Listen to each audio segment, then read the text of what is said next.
ಪಹಲ್ಗಾಮ್ನ ನರಮೇಧದ ತನಿಖೆಯನ್ನು NIA ಆರಂಭಿಸಿದೆ.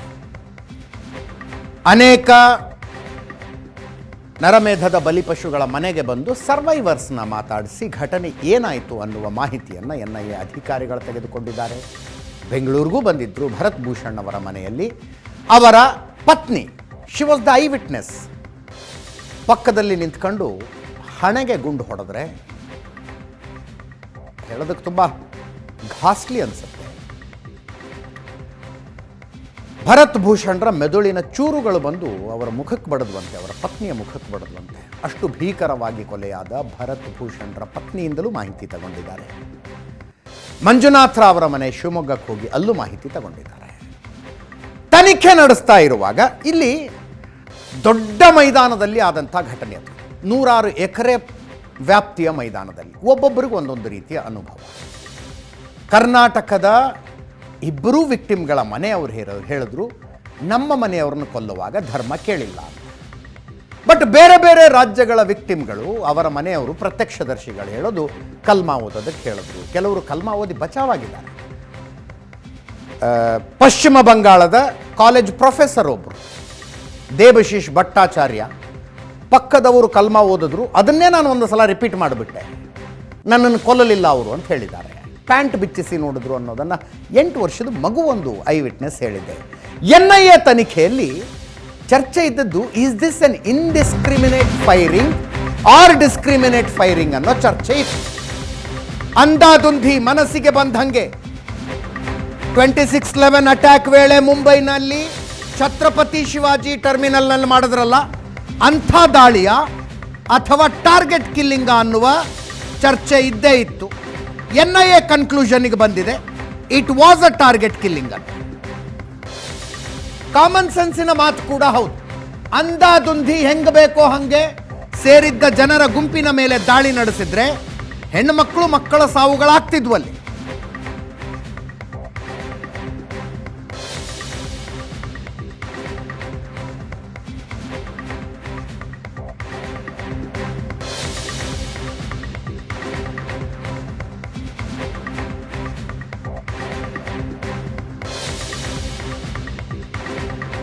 ಅದನ್ನು ಖಚಿತಪಡಿಸಿಕೊಂಡೇ ದಾಳಿ ಮಾಡಿದ್ದಾರೆ ಅಂತ NIA ತನಿಖೆಯಲ್ಲಿ ಗೊತ್ತಾಗ್ತಾ ಇದೆ.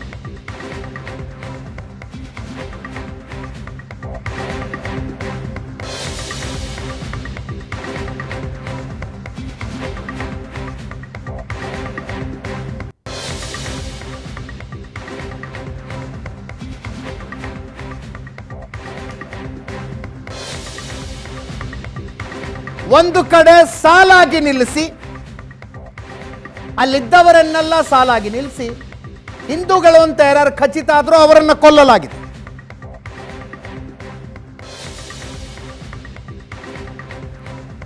ಈ ವ್ಯಾಲಿಗೆ ಎಂಟರ್ ಆಗೋದಕ್ಕೆ 2 ಗೇಟ್ಗಳಿದ್ವು. 2 ಗೇಟ್ಗಳಿಂದಲೂ ಭಯೋತ್ಪಾದಕರು ಪ್ರವೇಶ ಮಾಡಿದ್ದಾರೆ. ಎಂಟ್ರಿ ಮತ್ತು ಎಕ್ಸಿಟ್ ಗೇಟ್ಗಳಲ್ಲಿ ಏಕಕಾಲದಲ್ಲಿ ಫೈರಿಂಗ್ ಶುರುವಾಗಿದೆ. ಗುಂಡಿನ ಶಬ್ದ ಕೇಳ್ತಾ ಇದ್ದಂತೆ ಎಂಟ್ರಿ ಗೇಟ್ ಕಡೆ ಓಡ್ ಹೋದ್ರಲ್ಲ ತಪ್ಪಿಸಿಕೊಳ್ಳಬೇಕು ಅಂತ, ಆ ಪ್ರವಾಸಿಗರು ಎಂಟ್ರಿ ಗೇಟ್ನಲ್ಲೇ 2 ಭಯೋತ್ಪಾದಕರನ್ನು ಎದುರಿಸಬೇಕಾಗಿ ಬಂತು.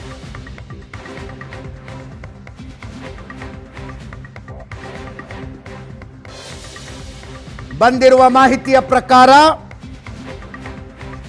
ಇಂಡಿಯನ್ ನೇವಿ ಅಧಿಕಾರಿ ವಿನಯ್ ನರ್ವಾಲ್ ಮೊದಲ ಬಲಿಪಶು.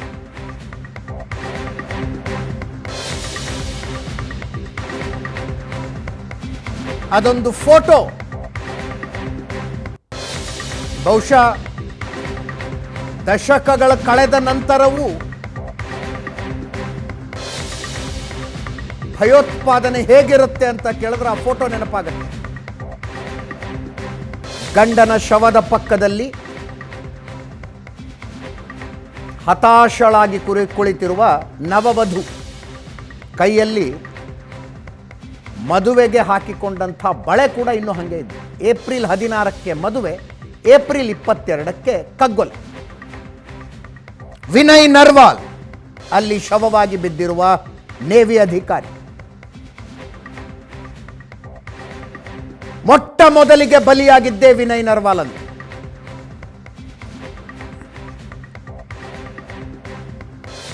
ಟೀ ಸ್ಟಾಲ್ ಮತ್ತು ಹೋಟೆಲ್ಗಳಿದ್ವು ಅಲ್ಲಿ.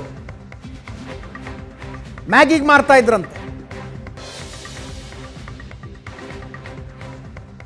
ಕೆಲವರು ಊಟ ಮಾಡ್ತಾ ಇದ್ರು. ಅಲ್ಲೇ ಅತಿ ಹೆಚ್ಚು ಪ್ರವಾಸಿಗರ ಪ್ರಾಣ ಬಿಟ್ಟಿರೋದು.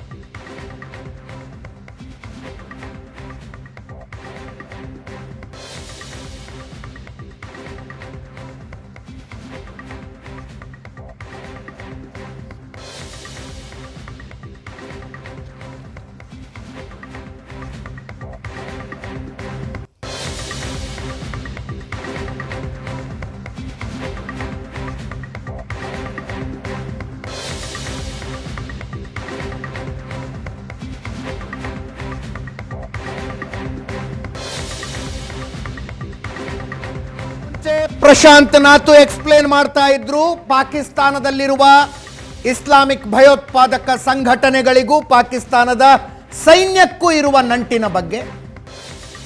ಅದು ಮತ್ತೊಮ್ಮೆ ಪಹಲ್ಗಾಮ್ ದಾಳಿಯಲ್ಲೂ ಖಚಿತ ಆಗ್ತಾ ಇದೆ.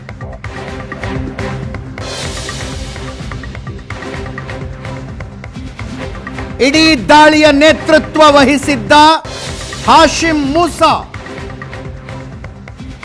ಪಾಕಿಸ್ತಾನ ಸೇನೆಯಲ್ಲಿ ಕೆಲಸ ಮಾಡ್ತಾ ಇದ್ದ.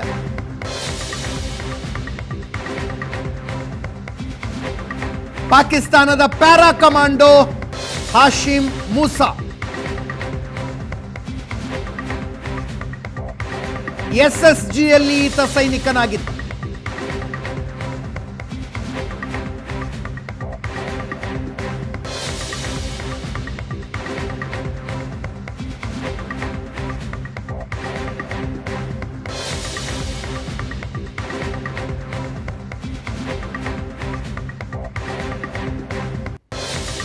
ಪಾಕಿಸ್ತಾನದ ಸ್ಪೆಷಲ್ ಸರ್ವಿಸ್ ಗ್ರೂಪ್ನಲ್ಲಿ ಹಾಶಿಮ್ ಮೂಸಾ ಸೈನಿಕನಾಗಿದ್ದ.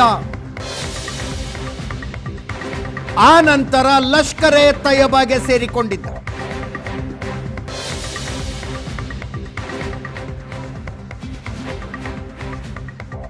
ಅಂಥ ಹಾಶಿಮ್ ಮೂಸಾ ಕಳೆದ ವರ್ಷ ಕಾಶ್ಮೀರದಲ್ಲಿ 2 ಭಯೋತ್ಪಾದಕ ದಾಳಿಗಳಲ್ಲಿ ಭಾಗವಹಿಸಿದ್ದ.